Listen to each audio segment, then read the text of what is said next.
I grew up on the northwest coast. I was born and raised in Wynyard. I want to talk about football. When I was a young kid, we used to climb the fence at Wynyard and we had to sit on the bike track because there was that many people there watching the game. Football was huge. If you were chosen to represent your community, that was a huge honour, and there was a ceremony involved when you were presented with your jumper. Where we are now with football is an absolute disgrace. In 1985, we had the last North versus South match at West Park. The NWFU beat the TFL, and the next year our roster was disbanded and we went to a statewide competition.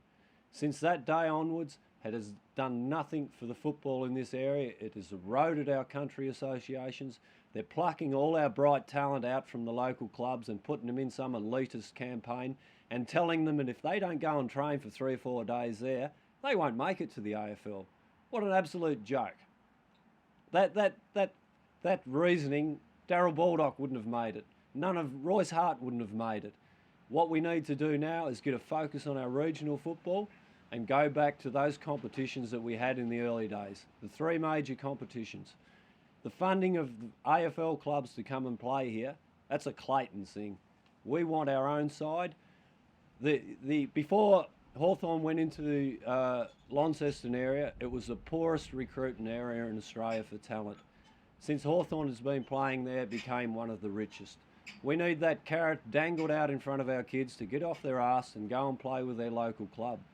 Take that funding away from the AFL. If they're not going to give us an AFL side, then we'll put that 3 to 4 million into our local clubs and our local people and send the message loud and clear to them.